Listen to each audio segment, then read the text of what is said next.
So let's get into some of the other investments that you're, I guess, dabbling in, and one of them in which is investing in cryptocurrency and Bitcoin. So can you go into a little bit about that? Because a lot of us are kind of foreign to, using cryptocurrency, and more so obtaining Bitcoin and how it's used and the power of it. Okay. Well, it's been a technology and advancement since the 1970s. I mean, I've read articles on how to create a digital cash since dating back to the 70s and 80s. And finally, in just about 10 years ago, they figured out how to merge two different technologies in order to create a digital cash. And they call that proof of work and the digital ledger blockchain technology. So they created this hashing algorithm, which is basically a bunch of computers that are set up, like say you got a computer, he's got a computer, they got a computer. So what you do is you set up the actual chain on everybody's computer. So you take you download the transaction history, and what happens is that it's shared between the computers on the network. So you have to be linked up. If the internet's not working, you link up through the satellite. They have blockchain satellites out there. So what you do is you just make a transaction, and so if it goes from this person to that person, every computer records it, and it's recorded simultaneously in what they call the hashing algorithm every 10 minutes. So they just have these cryptographic formulas that need to be cracked by these computers every 10 minutes. And every 10 minutes, if the computer cracks the formula, and it makes a reward, and the reward is Bitcoins. So the miners, people that run those big computer servers, they just sit around all day cracking codes. Yes, exactly. So once they crack the code, they obtain that Bitcoin. At the same time, they're securing the network with their cryptographic algorithms so that it can't be hackable, and it's pretty amazing because, like I said, since the 70s or 80s, they've been trying to figure this stuff out, and then just recently, they realized that. So it's only the funds that they're getting, the Bitcoin, is only used for the internet. So you cannot get it in the form of, tangible cash. Correct. So it's all digital. It's all and it all digital. appears on electronic devices. So if you have an electronic device like a computer or a cell phone, then you can prove that you have cash. Kind of like I can prove to you that I got cash in the bank. Correct. By pulling up the website. And showing me the numbers. Yeah. Basically, it's like that. I mean, it's everybody kind of relies on. So it's money that's there, but you don't have it physically. Yeah. And you can't have it physically. So it's just on the internet. Exactly. Or like I said, the satellite's its own system. So the blockchain, it can run separate from the internet. But usually people find things on the internet they want to buy. So instead of having to go through your bank and achieve permission from your bank to release those funds, then you can just send them what you have, and then that'll automatically be a value, whatever the market values it at. So currently, it's almost 7,000. A few months ago, it was around 32,000. Or I'm sorry, 3,200. So. Do you have those numbers for us to see? Sure. I got the chart up here. This is basically the Bitcoin chart showing the price valuation in the last 3 months. Okay. So you've got the green candle that just shows a big spike in the last couple of weeks, or the last couple of days rather. Pretty phenomenal how quickly the investment opportunity is also, because if you invest $3,000 a couple of weeks ago and then it shot up to $6,000, then you've already doubled your money. There's really no Now other. invest in the Bitcoin, you can receive those funds tangible in the form of cash. If you wanted to go on an exchange and invest your dollars, you would have to go through an on-ramp such as Coinbase or Vertbase or Gemini Exchange, wherever they can transact your dollars for the actual coins themselves. And then remember, they're not actual coins, they're digital values. So you would receive a certain number of Satoshis, as they call them.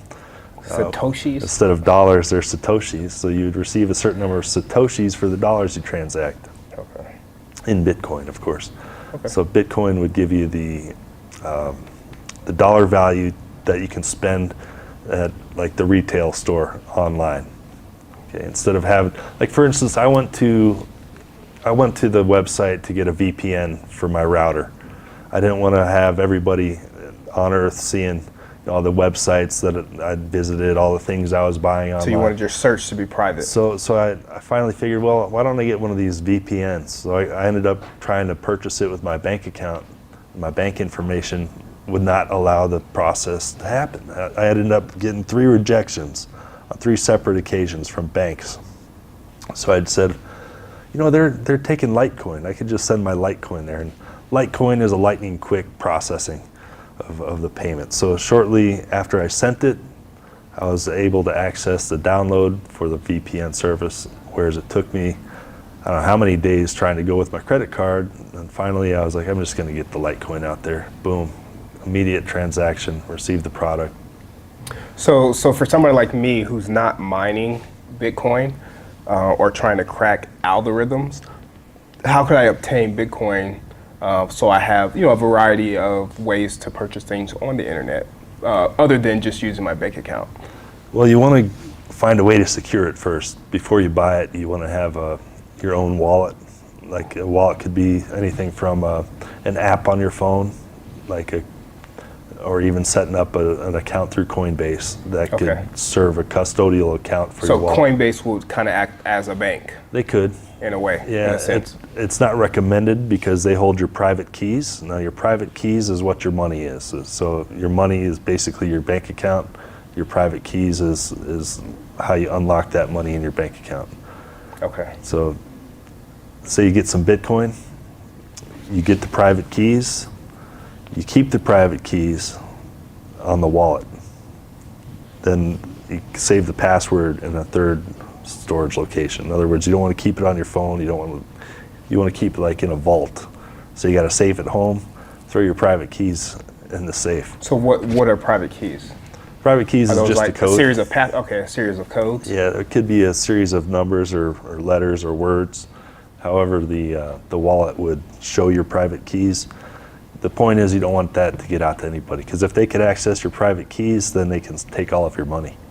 So you just keep your private keys separate. Okay. From where your wallet is. Got it. So where would you be able to access that? So I have my keys, right? I have my series of numbers, which are my keys, and I want to input my keys or my code so I can access my Bitcoin. So where is the actual coin being stored at?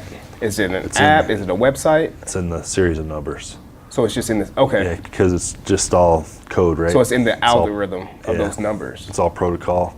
So whatever however it's annotated on the ledger, they'll have the ledger being the blockchain.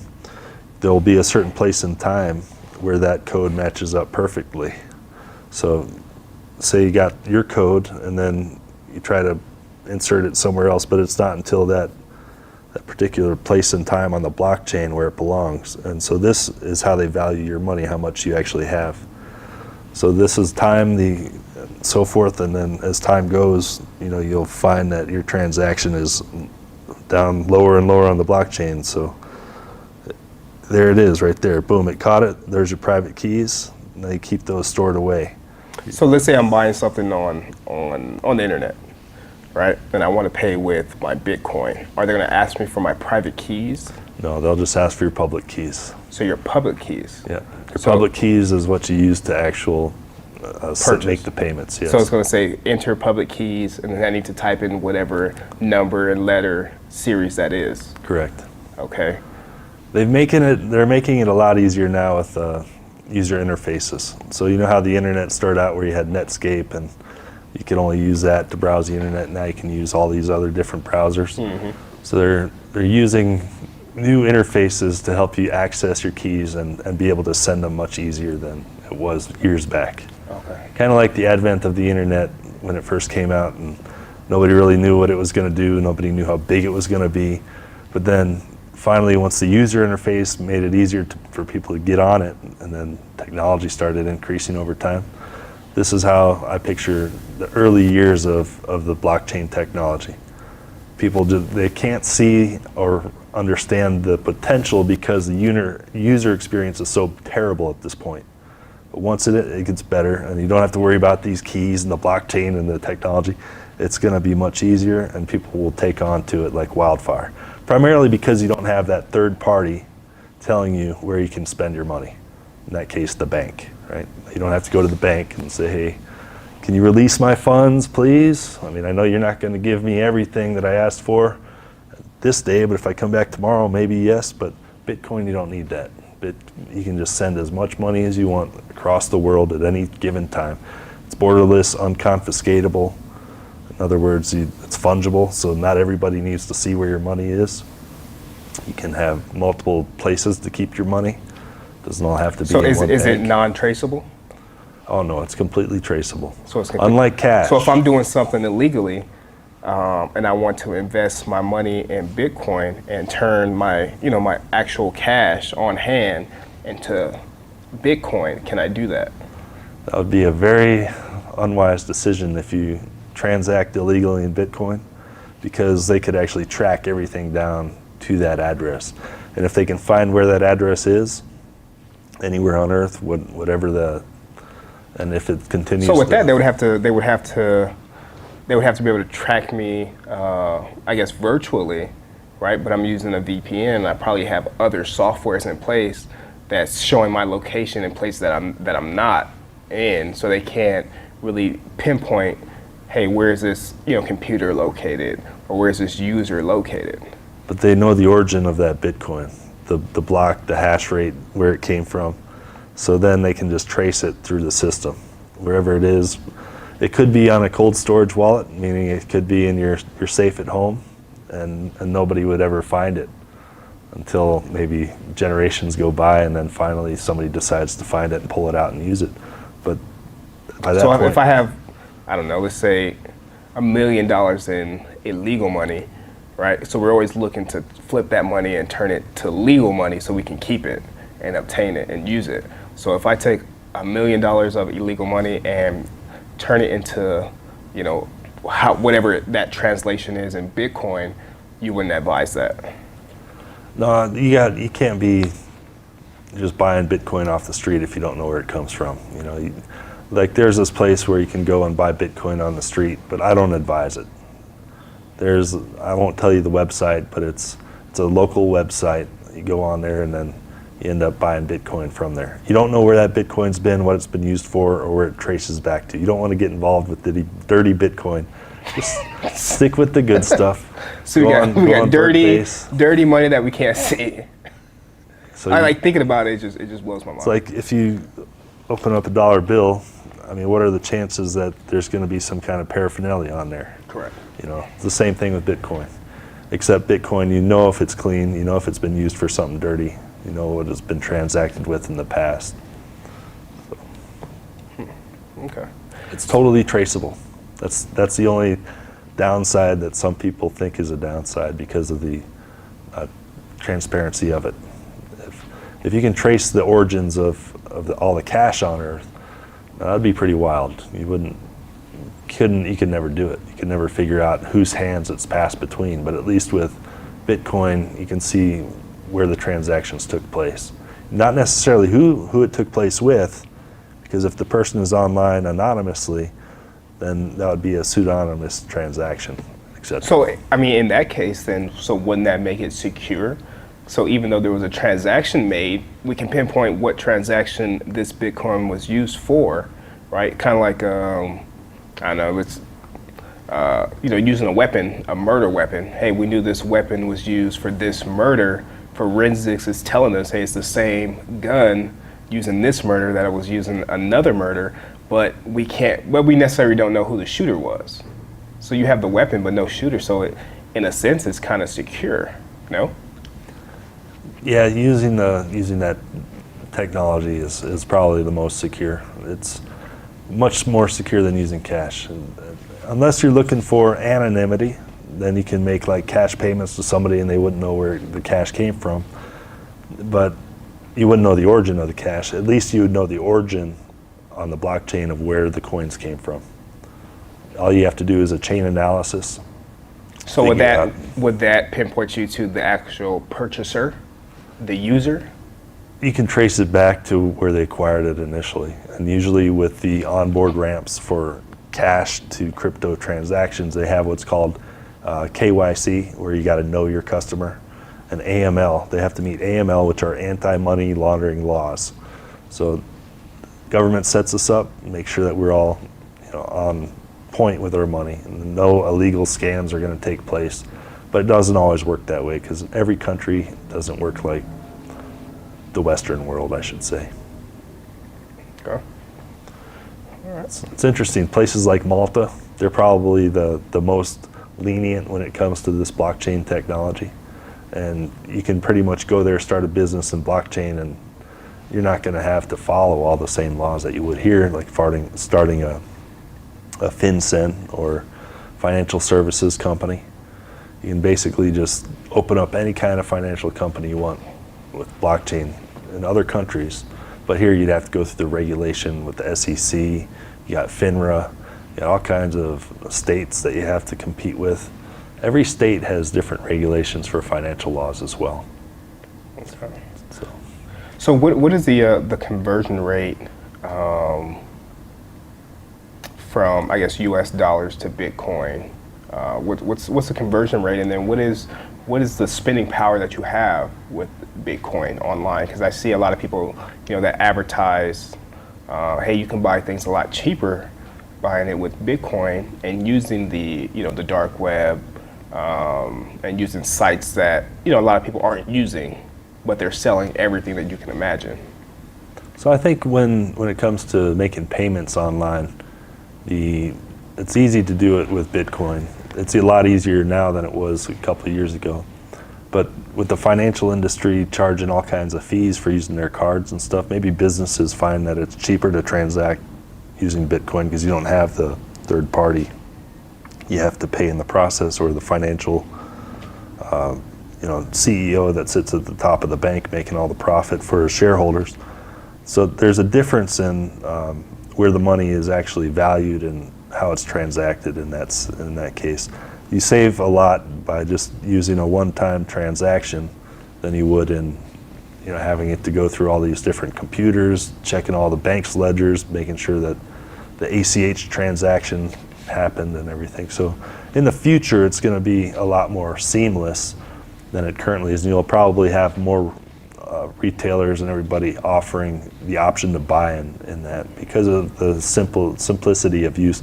And then the actual transaction rate, you can make like maybe 7 purchases a second with Bitcoin, whereas some of the credit card companies are millions of purchases a second. So you can't really quite compete at the level that we're currently at with the technology. I mean, those guys have had a head start for like 30 plus years, and here we are just 10 years into it trying to pick up with the Bitcoin technology of purchasing. But so you wanted to buy some, and the actual conversion rate is $1 would equal so many Satoshis, or I think we'll just say $7,000 will give you 1 Bitcoin. So $7,000 will give you 1 Bitcoin, and they break that up into 8 decimal points. That's a lot of money just for 1 Bitcoin. Yeah.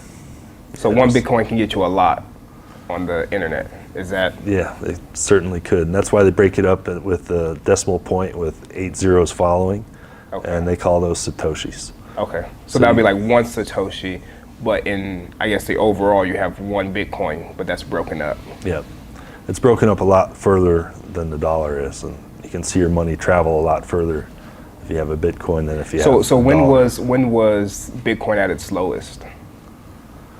I'd say right now it's at 7,000. Probably in I think it was 2011 or something. There's a purchase made. Maybe it was 2010 where somebody paid 10,000 Bitcoin for 2 pizzas.